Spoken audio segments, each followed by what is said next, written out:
honoring your name and choosing more than you may name your name. I hope that makes sense to everyone. What time is it? Yeah, 1 minute. Yeah. Are you ready for us to start streaming? Because it takes a minute to sign in. Muna's here, our chair. Okay. And I think I can't tell who all. Okay. Hold on 1 minute, please.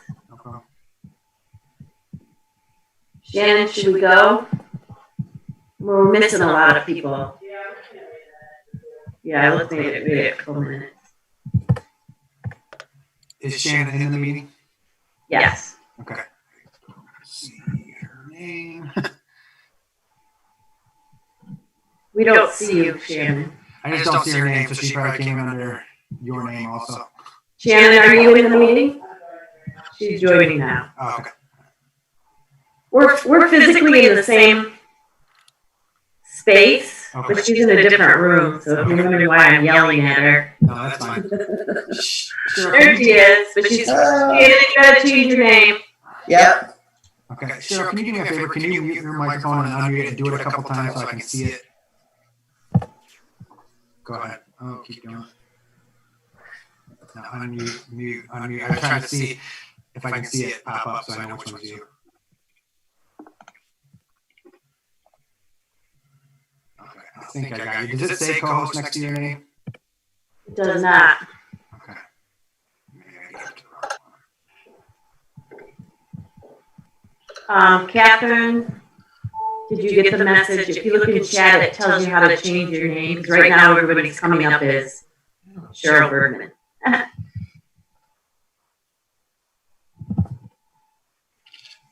How do you do it again? Sorry.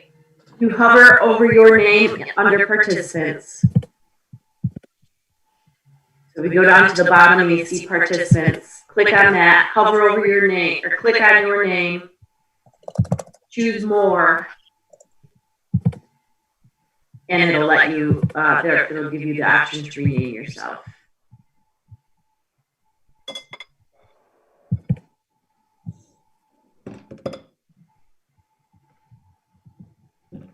Let's see, Vivian still needs to rename herself. Catherine, Meg, you need to rename yourself. I think everybody else, Faye needs to rename herself. And then Shannon, I made you a co-host. That's what I was instructed to do. So I guess if you have the privilege now to make other people co-host, if anybody else needs to be a co-host. Okay. And then do you guys have like sign language interpreters or anything like that? No, Okay. just the closed captioning.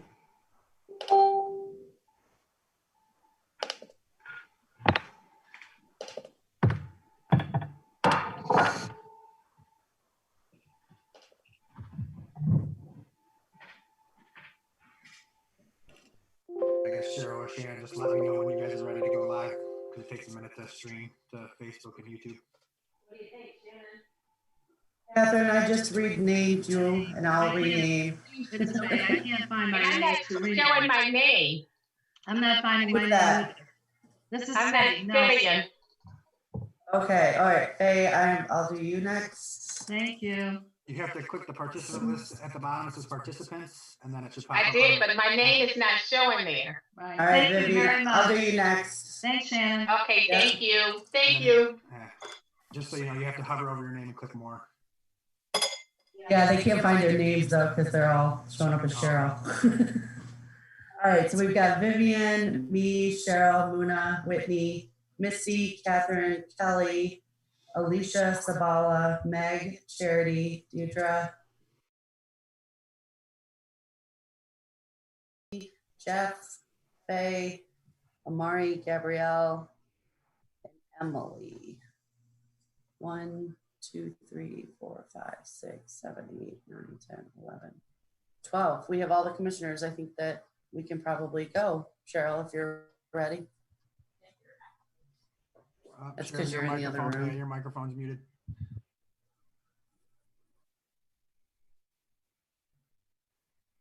are we ready to go live? Let's do it. Okay. Give us a minute to start the YouTube and the Facebook stream, and then I'll let you know when we go live on the meeting. Yep. So everybody knows that this will be streaming live to Facebook and to YouTube, and we'll have a recording of it, Yes. and it is closed caption. Yes.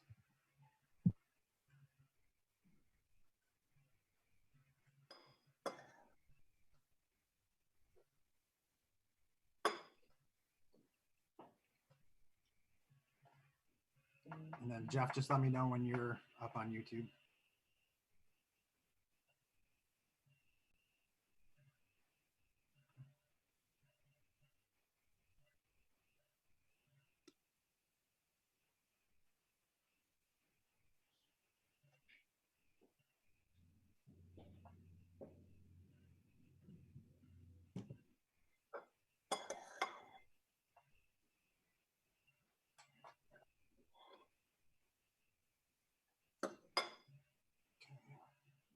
Up on YouTube.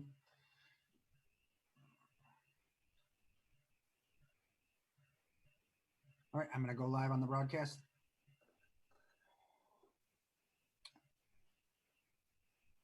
Okay, we are now live on the Zoom meeting. Why don't you go ahead and start? Good afternoon, everybody. I'll call this meeting to order.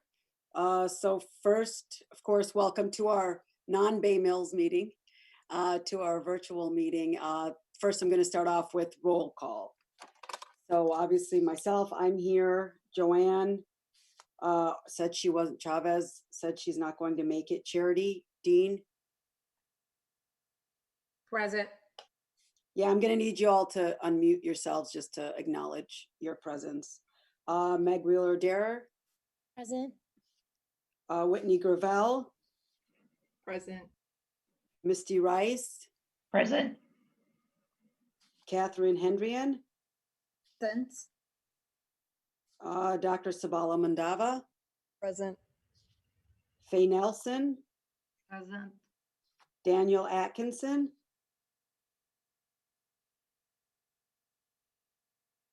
Danielle is not on. She's not on. Okay. Deidre Lambert Bounds. Present. Vivian Pickard. Present. Alicia Manili. Present. Kelly Saunders. Present. And Dr. Geneva Williams. I do not see her on either. I don't see her either.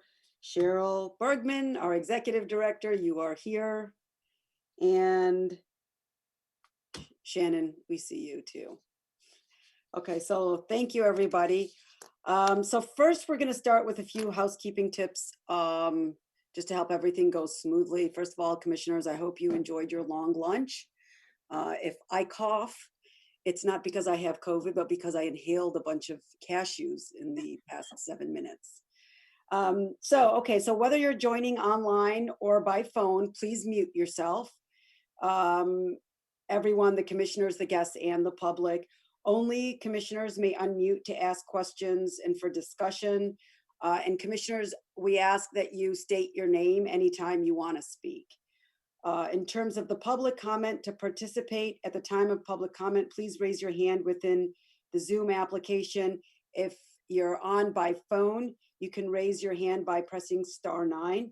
Web participants, you can click the raise hand button, or if you're on a Windows computer, Alt-Y. If you're on an Apple computer, Option-Y. To be consistent with how public comment is handled for in-person meetings, you'll be called on in the order of which your hand was raised. All time limits set by the meeting chair will still be enforced. I'm not sure what those time limits are, but Cheryl, you can let me know. And any hands raised after the chair and submission of public comments will not be able to speak at the meeting. Comments will not be taken on Facebook or YouTube. So please note, this meeting is being recorded for note-taking purposes only. So before we begin, I did want to thank our outgoing commissioners. Of course, those of you who were on before, Chris Etienne, who was the previous chair. Obviously wanted to thank her. She is going to be joining us in the the Visible Authentic Leadership Subcommittee as a non-commissioner. So we're glad that she's sticking around. But also I'd like to thank Barb Land, Kathy Knopf, Renee Haley, and Krista Hartunian for their service. Of course, I do want to welcome our new commissioners, and we have several of those: Misty Rice, Vivian Pickard, Faye Nelson, Daniel Atkinson, and Sabala Mandava. If any of you are interested in learning more about who our new commissioners are, you can visit our website, michigan.gov/MWC, to view their bios. So the second thing, if you commissioners, you have the agenda. The second thing is the approval of the agenda. So you've all had an opportunity to view it. Are there any objections or changes that any of the commissioners want to suggest? I am seeing no comment, so the agenda has been approved. Next, we will move to the Executive Director's report, and that's you, Cheryl. Good afternoon, everyone. I would like to echo Chairwoman Muna Jundi's. Welcome to the new commissioners. We're so excited to have all of you.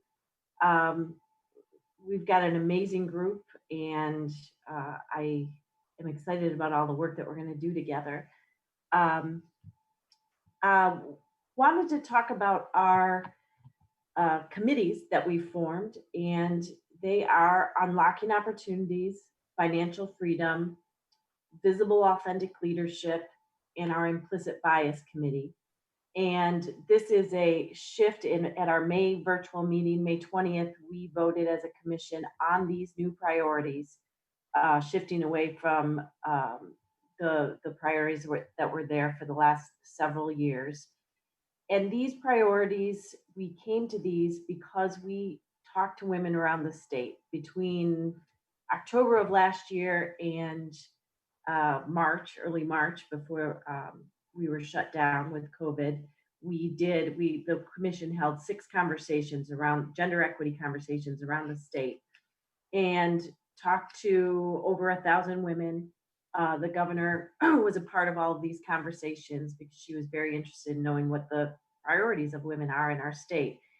And everywhere we went, from Grand Traverse to the city of Detroit to Kent County to Genesee County, the priorities were all economic security issues.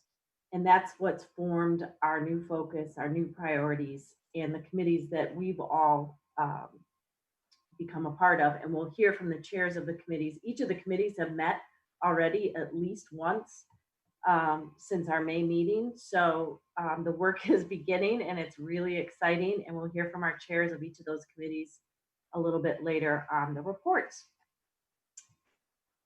We have an announcement. Everyone should save the date, and an actual physical save the date that you can share with people will be coming out August 26th, Women's Equality Day, the centennial celebration of women's suffrage.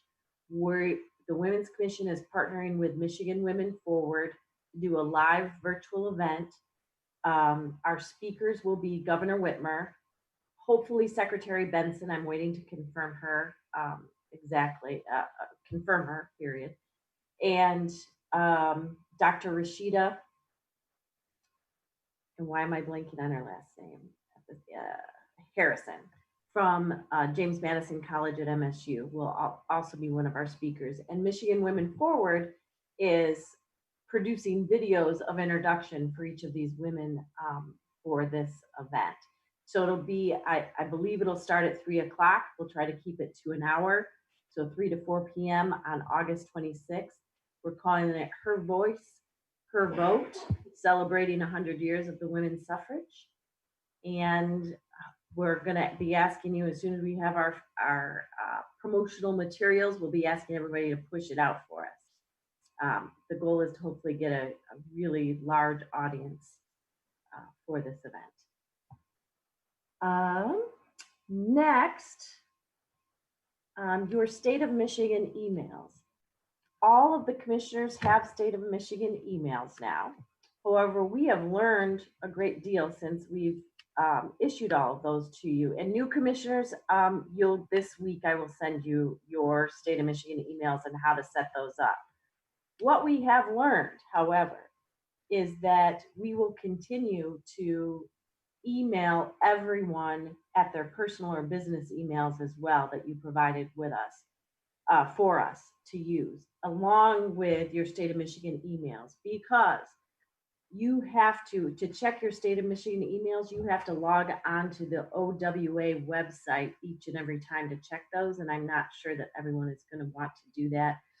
We also learned that we can use Teams for Teams meetings, but in the way that we hoped and described that we would be able to use Teams as a tool for project management with everyone is not going to work, because contractor emails do not have the same kind of access as State of Michigan employees. So I just want to give everybody a heads up on that, but because everyone does have a state email in compliance with Governor Whitmer's executive order earlier, I think it was actually in 2019, around transparency in government. So we'll use those emails as we converse, but we'll also use the other emails that you provided us when you joined the commission. If you have further questions on this, Shannon's really the best resource for you. So just throwing that out there. Does anybody have any questions on what I just said? That is my report. Thank you, Cheryl. Does anybody have any questions? I don't want to rush because I know people got to find the mute button and unmute it. Okay, I don't see any questions. So then we will move on to the Chief Strategy Officer's report, and that is Shannon Garrett. Hey, hello everyone again. So I wanted to really quickly, for those of you who have not met them yet, to let you know that we have a team of 6 incredible women from around the state who are serving as interns this summer. At this point, most of them are looking to stay on through the fall. We're trying to remain a little bit flexible about our fall internship program, given, you know, the flexibility that's required for all of them in school and whether or not they're going back and all of that. So we have on this meeting right now, we have Amari Brown from Hope College. We have Gabby Sheets from MSU. We have Emily Madison from Central Michigan University. And then we also have Catherine Kat Hadley from University of Michigan. And Sarah Alkaic from University of Michigan, Flint, Dearborn? Flint, one of those. And then also Courtney Lewis from MSU. I think that's all 6. So you all have met or will be meeting all of them in your various committee appointments. They are all complete rock stars who are helping us do a ton of research and really move the work forward this summer. So we're really excited about that. We will potentially be doing a call for interns for the fall as soon as we can figure out what's happening with our current team. And once we are ready to do that, we will put announcements on our website and then share it on social media. Speaking of the website, we finally have it updated. Woohoo! So all of your bios and photos are now on there. If you could please just go double check them. Let me know if you have any edits or changes. If things change moving forward, you get promoted to a new job or whatever it is, let me know. We can make those edits for you. We have the new initiatives are up on the page as well on the website. There's one small little heading glitch that we're dealing with, but other than that, we have all of the information up there and shared. So if you see any need for changes, let us know. And then on the social media front, we actually, our social media team of interns will be pleased to hear that I just got their approvals to help us with our social media. So we have been approved by the state of Michigan to launch a LinkedIn page. as well as an Instagram platform. And then we'll be ramping up with the, connecting the social media platforms that we can connect and really becoming super active on all 4 platforms. So we'll have LinkedIn, Instagram. We currently have Twitter that we haven't been active on, but we'll start to be, and Facebook. And so we'll be moving out with all of those. We've discussed a few social media campaigns for the rest of the year. So this month of August is Women's Suffrage Anniversary Month. So our theme for this month is mostly around women's suffrage, doing different articles. You'll see the different posts. We just, Emily created the Facebook frame for us for Michigan Women Vote. We'll share that back out in case anybody wants to continue to use it. We rushed it out right at the primary, but we'll remind you of that as well. And then you will also soon be receiving from Gabby Sheets an email asking you to record a video. We're going to start doing Michigan Women Wednesdays. And every Wednesday, we would like to feature a video of a commissioner. The team has come up with some questions for you to answer. And if you could record, a 3-minute video or so. If you need inspiration, you can check out the intern spotlight videos that we did a couple weeks ago. They were fabulous. And you can see how they just self-recorded them. And then Gabby magically makes them all appear for me to be able to put them on the social media. So we'll be doing, hopefully launching your Michigan Women Wednesdays soon. And then I think that's it for now. As far as the rest of the year, Cheryl and I have been working on the work plan, the adjusted work plan for the 3rd quarter and the 4th quarter, given that we probably will not be all in the same space. So just as a heads up to folks, we have this month is the women's suffrage event. We'll also likely be doing an op-ed in connection to that. We'll have the event and we'll be doing the social media. Cheryl, I believe, mentioned Black Women's Equal Pay Day, either on this call or on one of our previous calls. August 13th is Black Women's Equal Pay Day. We're currently shopping an op-ed in relation to that has been penned by Kathy Hendrian from the Financial Freedoms Committee, as well as her role in HR. Next month in September, we're hoping to do an op-ed likely around childcare, around Labor Day, to be talking about labor issues and the importance of childcare.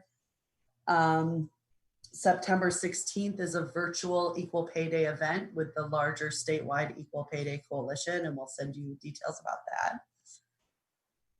And then in October, we will also hope to be doing op-eds around Native Women's Equal Pay Day and Latina Equal Pay Day. So we've got a lot of plans to be combining the work that we're doing with more visibility in mainstream press, using you as commissioners to be the voices and the faces of the work that we're doing.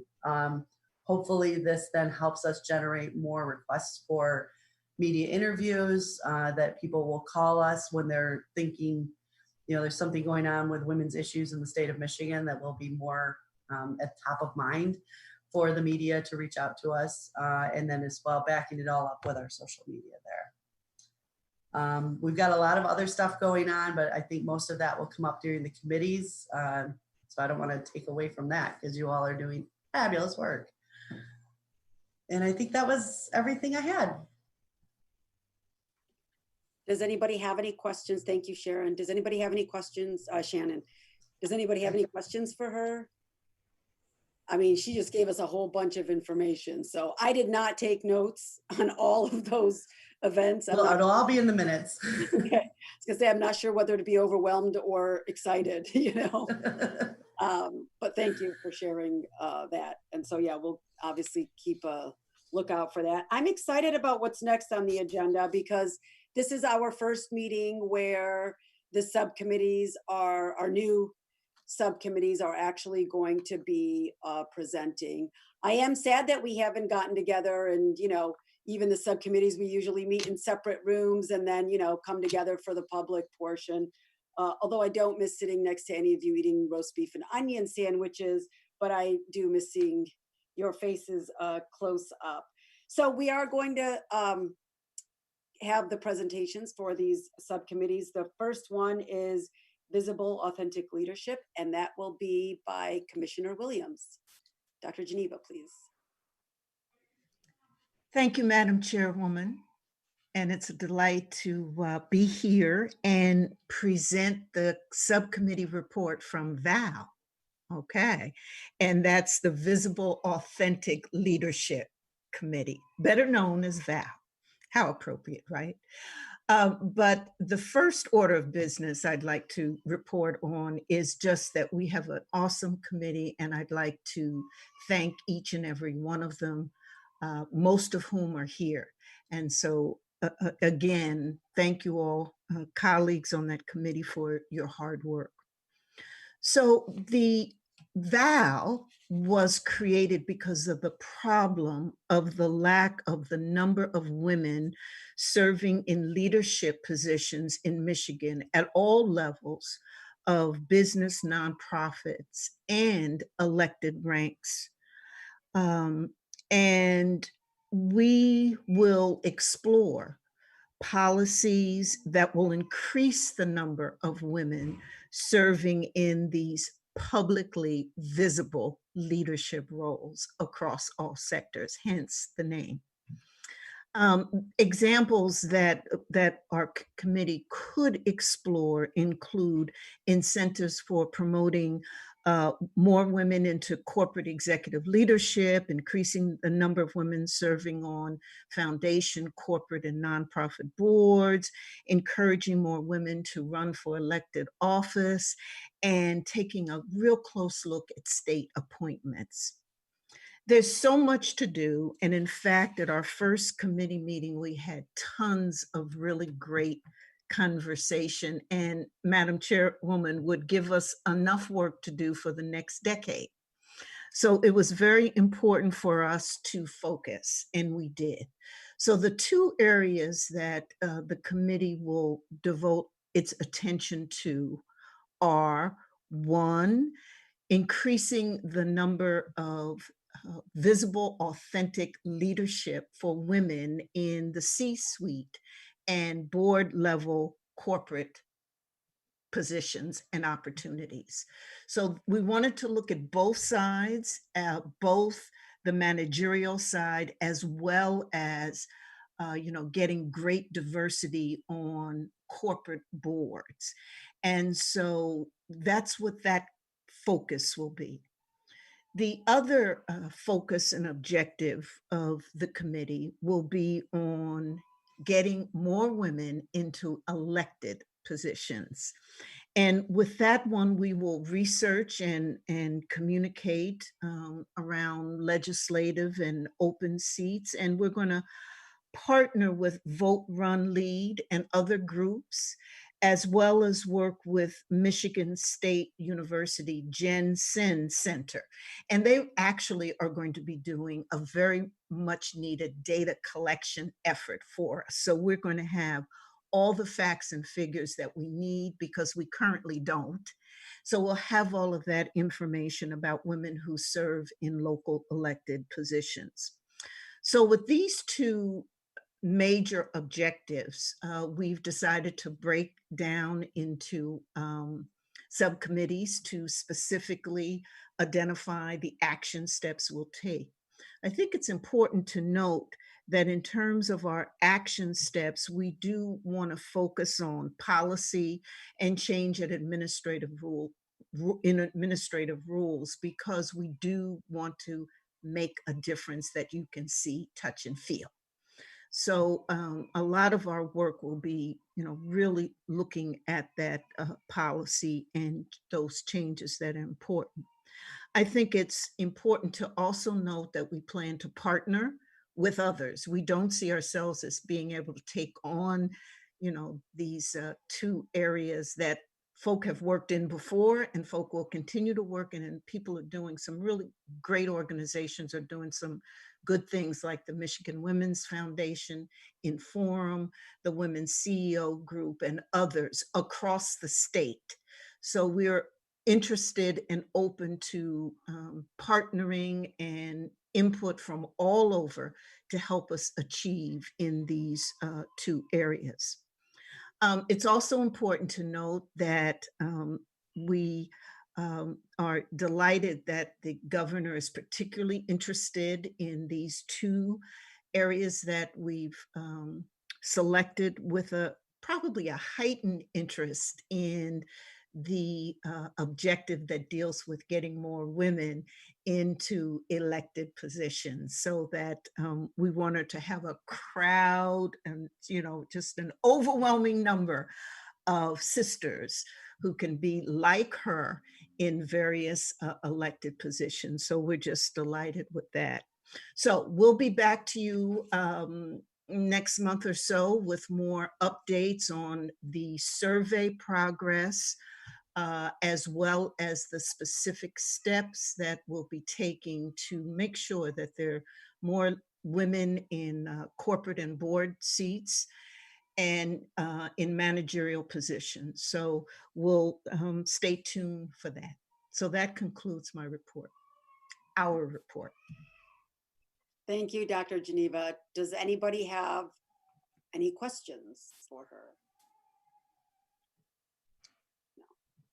Okay, so, I really appreciate having Cheryl and Shannon on board with our subcommittees because, Dr. Williams was mentioning the survey. And so some of our committees that are going to do some similar things, we can sort of coordinate and, instead of having different things going on at the same time, we can sort of put it Right. together. So, obviously that's one of the things that our Committee of Financial Freedom is working on with you.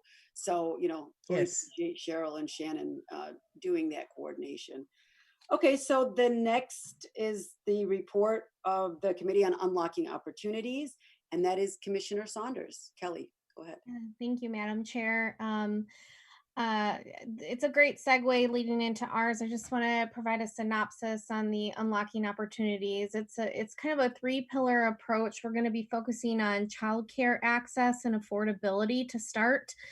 Also paid parental leave, and then third, caregiver leave, which really all kind of intersect together when you talk about women and their families.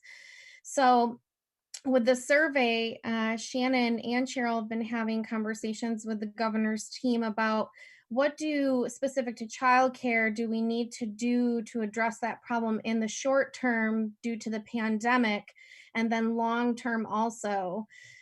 So we've been tasked with doing a listening tour to gauge where people are at now and where they may also be in the future. Shannon helps obviously sit on our committee, and the Poverty Task Force is covering some of this, but there are some gaps that we can help fill. So we also, in the survey, lane, will be looking to go back to those gender equity conversations in those universes to try and collect data in the immediate. But then also our committee met and talked about doing a teletown hall approach, kind of like a multi-pronged approach to gather data. Commissioner Dean does that with Mayor Duggan in the Detroit area. And so we want to try and emulate that within different subgroups to gain as much data as we can to try and tackle not only access and affordability, but just any other topic surrounding this that we can help with. So we're going to be going down the road of how do we execute those in the short term to gain that data in a listening tour format to present back to the governor's team. But we have awesome interns that are looking at the demand side of childcare from our rural areas to our urban areas and everything in between, because the reality is it's not there. The access is really tough. So we are going to be taking on that monumental task, but also trying to create coalition groups to come around this initiative to create public-private partnerships and seeing what we can do on the regulation side within government agencies, but also what is business willing to do to bend to in order to increase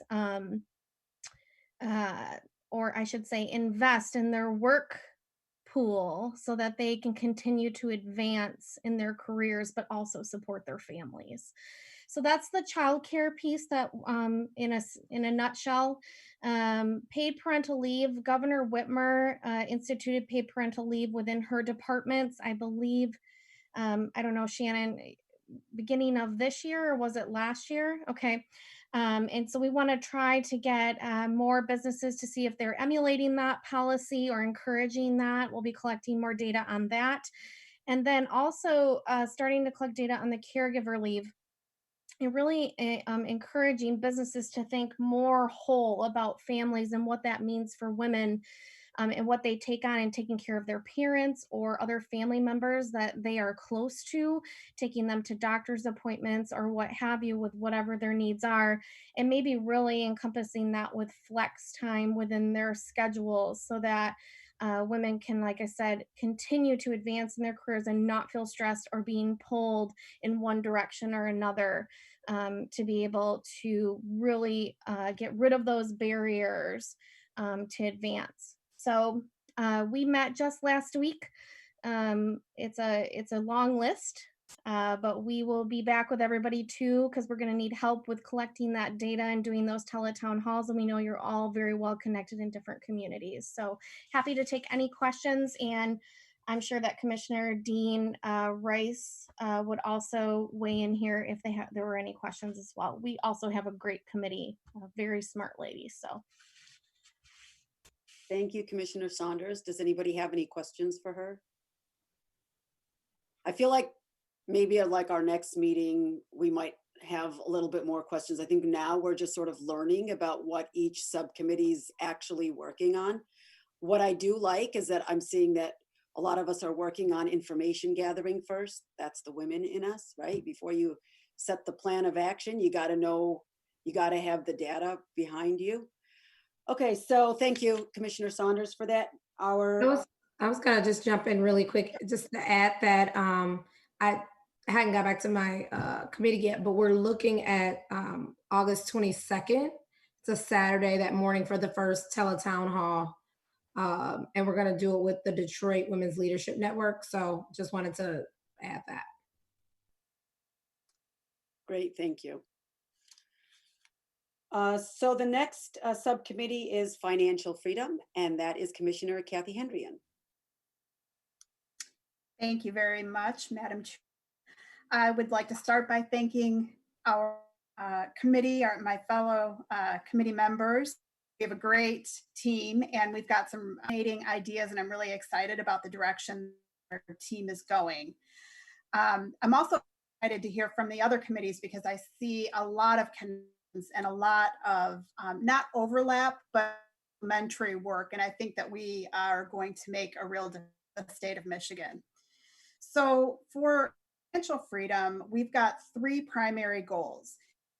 First is working in partnership with the other Michigan Women's Commission committees, as we've talked about, to survey businesses in Michigan and gather on issues that surround pay transparency so that we can truly understand all the places in the system.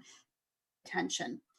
The second issue that we're really focused on is creating a formal partnership with Kiva Detroit to capitalize on the good work that they are doing to microloans available to women. And third challenge that we've taken on is to ensure women are able to access support, prepare for jobs of the future. So let me start by talking transparency. As we thought about the topic of pay transparency, we had to ask ourselves, is pay transparency enough? Is that really going to solve the equity problem? So we considered how much or how we could gather information to supplement the focus groups that were done earlier in the year. We had decided that we did not want to focus on a legislative level. We also knew that to create a meaningful solution, that we should work with businesses and against them. So some of the questions that we have been hearing and thinking through are Are checks and balances, are there checks and balances in some companies that don't exist in all companies? Are employers paying attention to pay equity? Are they spending resources to even calculate the pay equity? Because many companies don't have the in-house expertise to do that. Do we see differences between big and small companies, or are there variances by industry or geography? Do employers have good ability into proper pay practices? And if they do see a pay discrepancy at an aggregate level across the population or a job, like, do they know how to do that double click in exit? One thing that we had talked a bit about is that compensation is a science, and it can regression analyses and other statistical methods that are used to identify pay inequities across populations. And so our goal is to set the stage and fix the problem around pay equity. About how we make higher paid jobs visible to women. So what are the long-term talent needs that companies have? How do we make people aware of them? Prepare women today for the high-paying jobs of the future. And we also talked about looking for female leaders at the executive, manager, and supervisory level. So the idea is to information flow that provides us with meaningful, sustainable information and lasts well beyond this governor's term, that it's actually sustainable for the state of Michigan. So we talked about how we might accomplish that. One thought was to link it to the vendor RFP process for contracts or companies who apply for grant awards through state agencies, and we're doing that right now to see how that would work. Our very initial thinking around the structure of the survey would be to get information from 100 businesses of different sizes annually, to receive 30 back. Again, we're not looking to ding or blame companies, trying to surface data. So our immediate next steps are to research the contracts work for the state of Michigan, and look at also how grants are awarded. So we'll look into what state agencies have grant applications, also trying to determine if there's a foundation that could help us with survey development. We want to make sure that it's as scientific as possible and make sure that we're asking good survey questions that actually give us actionable information to a measurable improvement in pay equity across the state of Michigan. And now to microloans. So we've spent some time about how we could partner with Detroit Kiva. Our role would be to encourage donors and sign up and support women-owned businesses with microloans. Our goal is to help create a sustainable pipeline of donors that over time will expand to more and more entrepreneurs throughout the state. One of the questions we're still working on is the Michigan Women's Commission partner with Kiva, or do we need to be a nonprofit? And we'll have more to come on that. We're doing that research now. And then our third topic is the pathway to paying jobs. So this is an area that the governor would like us to focus on. There are existing programs, and so we really don't want to recreate the wheel, but we want to capitalize and build on the momentum already happening for programs that are in motion. So one that we've talked about is called Futures for Frontliners. Supports the governor's commitment to have 60% of people in Michigan have some sort of certification by 2030. And that program provides free tuition and wraparound services to frontline essential workers. We're in the process of researching how the program actually works. We need to understand what wraparound services are available for single mothers. For example, things like childcare and other assistance that helps people stay in school, graduate. And we'll be focused on how we make this program accessible to women and how we better promote it to women. There is a similar program in New York, and she attempted to connect with the program leader to learn more about that program. And I also just wanted to note that there is a poverty task force through the state of Michigan, and fortunately is a member of that task force that is addressing this issue as well. So this would most be an opportunity for us to partner with the poverty task force. We would follow their lead. And once we discuss the outcome of the forces meeting, which I think just took place last Friday, our team will be brainstorming some more their goals. And that concludes my report. Financial Freedom Subcommittee. Thank you, Commissioner Hendrian. Does anybody have any questions for her? Okay, I guess that's a no. So then we will move on to the report on the Committee of Implicit Bias. We, the commissioners, for those of you that are attending, we had a small implicit bias session just before we started here. That was sort of the beginning, but obviously Commissioner Meneely will talk a little bit more about that and what the plans are moving forward.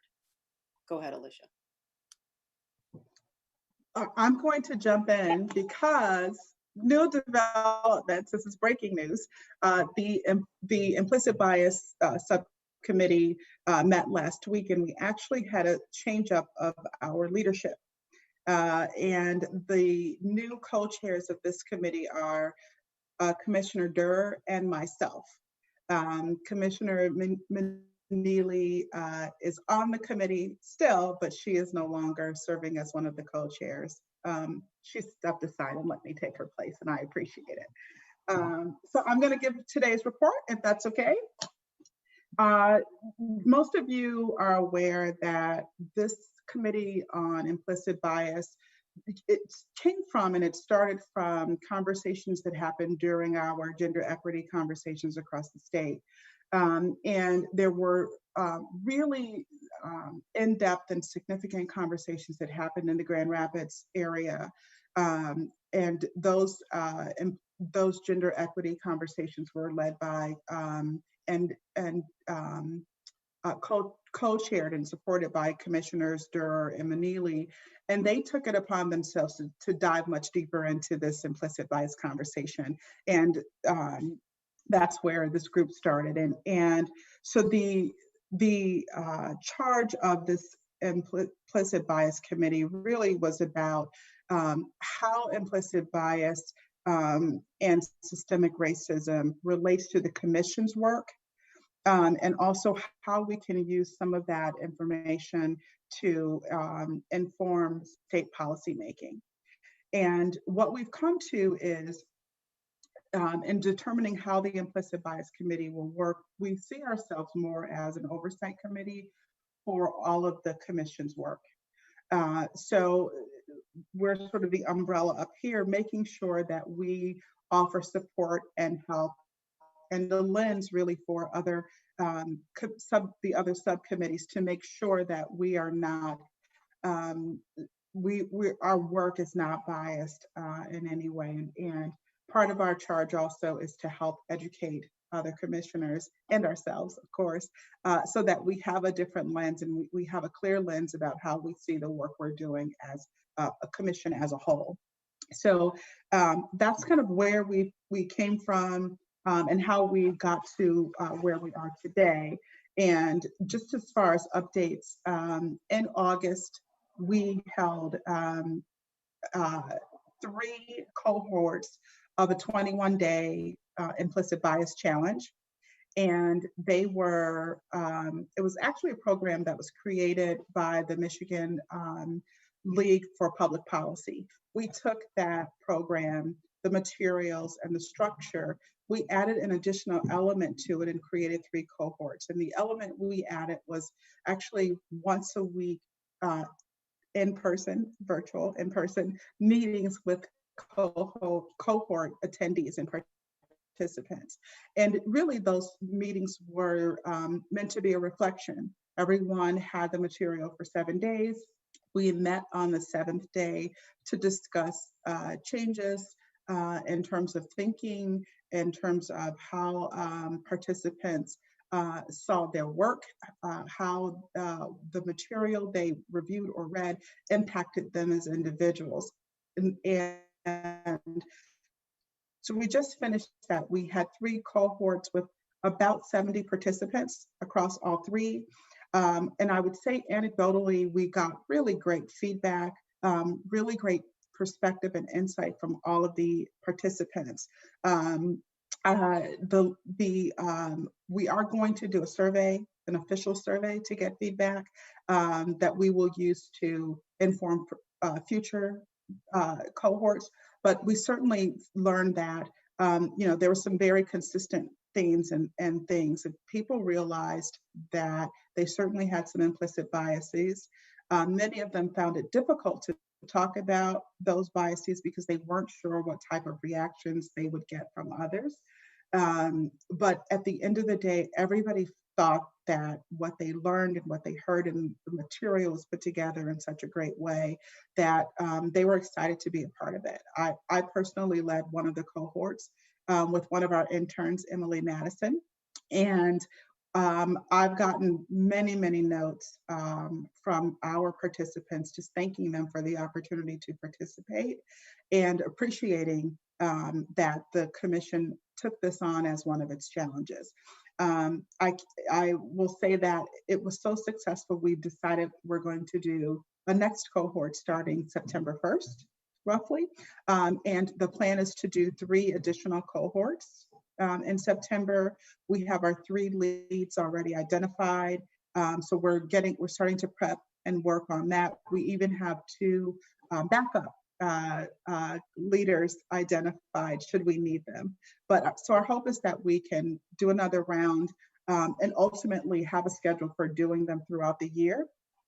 That's pretty sad because the reason we did a 3rd cohort this last time was because we had a waiting list. So that was great for the first time out. So the challenge will be coming up. We are going to start creating our material and recruitment information. We will be asking everyone on the commission to help us share that information so we get more participants. We're going to also ask previous participants to share as well. And everyone knows there's nothing like word of mouth. We know that those folks who went through it the first time, if they really enjoyed it, they will gladly share with others, and we hope they will do that. So that's our 21-day challenge. That is one of the initiatives we're going to be taking on. Commissioner Durr and myself met late last week to kind of just talk through overall goals and initiatives for the committee. We're going to be sharing that with our committee very soon. We're just kind of working out the last details.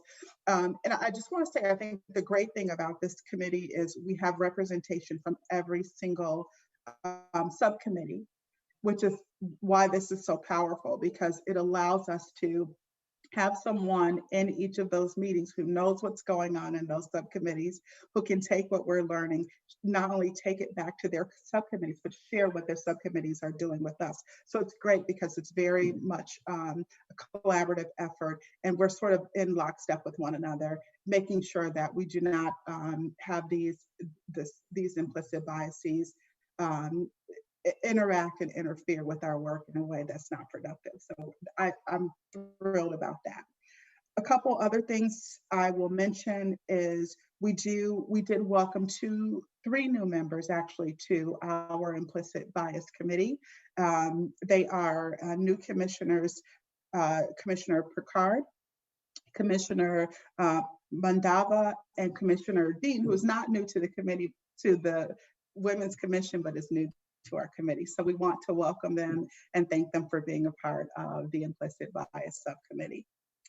Let's see, what else did I have on here? Oh, Madam Chair, you mentioned the training we did this morning just before this meeting. That was done by the Michigan Department of Civil Rights. Alfredo Hernandez led that. He did a wonderful job. We had an hour, I think, less than an hour, and it was fast, it was impactful, and it was certainly something that I think made us all think about how the lens in which we use to think about our work and ourselves and our own biases. The plan is to do an in-person session with Mr. Hernandez in October, hopefully in person if we're all able to get back together again. If not, we will find another way to make sure that we continue that training so that we keep the momentum we've garnered. The other thing we're planning to do as a committee, that Commissioner Durham and myself are looking at are regular meeting dates for the commission. Typically, the subcommittees meet prior to this meeting, and because we have members from all the subcommittees as part of the implicit bias committee, it will be difficult, I think, for us to try to meet on the same day as our regular commission meetings. So we've got to work out the details of when we will meet and how those meetings will take place. I don't think there's anything else on my report list. Meg, did I miss anything that you thought I should cover? I have nothing to add. Okay, thank you. That completes our report. Thank you, Commissioner Lambert Bounds. I participated in one of the 21-day challenges. I'm so excited to hear that you guys are doing another one. My daughters wanted to participate, but we were already halfway through. So now they can they can join in on that. Does anybody have any questions on the implicit bias? Not a question, Madam Chairwoman, but I just wanted to express my gratitude also to the committee. I think it's been phenomenal work. The challenge, it was just all well done. So I just wanted to say thank you and express my appreciation. Thank you. I agree. Thank you for sharing. Anybody else? Okay, so next on the agenda is old business. I'm assuming that's you, Cheryl. Any old business we need to take care of? I do not have any old business. Okay, so then next, oh, sorry. Oh, I'm sorry. I thought I was muted. It's okay. You didn't say anything that was embarrassing to say, so you're good. So next is the approval of the minutes for the May 20th meeting. In your email, you should have gotten it with the agenda. So, hopefully you all reviewed it. I'm going to ask if any of you have any changes that you'd like to suggest. Otherwise, I'm going to assume that no objection is approval. Does anybody have anything to say about the agenda? No? Okay, so the agenda is approved. The next is new business. And I'm assuming again, that is you, Cheryl, the new business. It's the selection of the public meeting dates. Yes. So I thought it would be helpful if we chose our 2021 dates now. I put in the agenda suggested dates. The first one would be January 19th, 2021. We would propose that meeting be hosted in Lansing with the traditional new legislative reception to follow that meeting. Traditionally, the Women's Commission has held their meeting in Lansing in January, and every other year hosts a reception for the new legislators who are and inviting all legislators, etc. So that's the plan there. Looking at April 20th, 2021, this year we were going to go to Muskegon for a meeting. We weren't able to do that. So we proposed Muskegon again. August 17th, hopefully we can actually go to Brimley and do our meeting. And then November 9th, location we can to be determined. Does anyone, I guess I'll, Chairwoman John-Day, I'll let you take it from here as far as taking anyone's suggestions for different dates, or if there are dates that just don't work for everyone, and I will be. Whitney, I see you have something to say, Commissioner Gravel, if you don't mind unmuting. I just wanted to make sure that the January 19th date does not overlap. There's usually a state tribal forum that takes place right before the legislative reception. and to make sure that those two are not overlapping, because I know that the Radisson is often quite booked out. So I think that's a great date. Otherwise, just making sure there's no scheduling conflicts.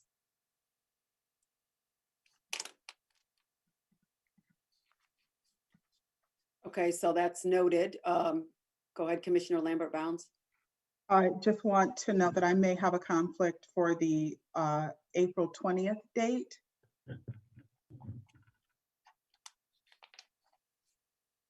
Assuming we're not still under executive orders due to the pandemic, I will not be available for that date. Noted. Any other commissioners?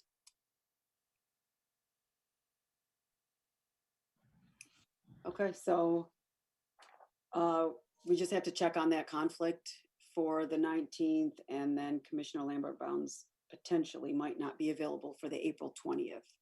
Other than that, I think the other dates are good to go. Okay, so next on the agenda is the commissioner reports. So for those of you that are new, or for those of us that are older in the commission, this is basically an opportunity for commissioners to share any information they have that you might have gotten through that's relevant to the committee that you'd like to share with us, whether you've attended an event or spoke on behalf of the commission. This is basically the opportunity for you as a commissioner to share that information with us. I don't have anything, and I don't know if anybody does. COVID is making these participation in things a little bit more difficult. Anybody have any reports? Nope. Okay. So then, wow, we're moving right through this agenda. Next is the ex officio and liaison reports. Cheryl, I don't know if there were any that are scheduled, because I can't see. I don't think I can see other than the panelists. Our event producer will let the liaison speak if there's anyone who is wishing to speak at this time. And I would just reaffirm for the liaisons, if you're on the Zoom as a participant, click the raised hand button. I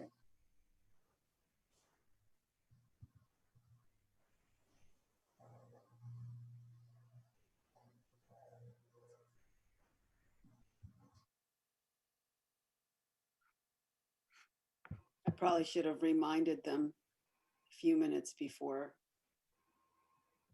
That's right. It doesn't appear that we have anyone. So I think we can move on. Wait, We do have one. Hold on. Yep. The 517 phone number call in, I'm allowing to talk. Oh, go ahead.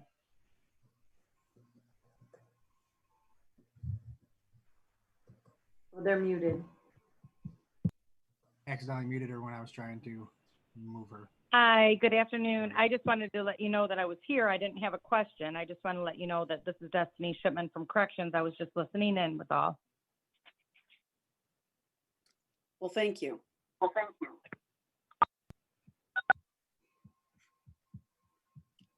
Anybody else? Yes, I see another one.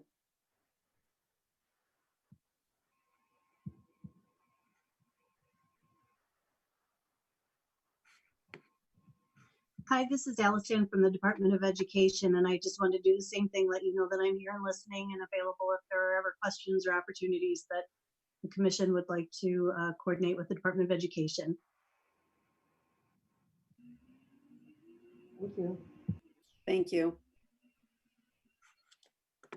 Anyone else?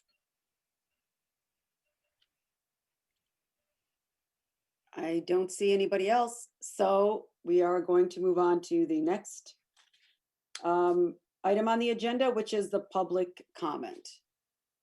So do we have anybody from the public that would like to speak?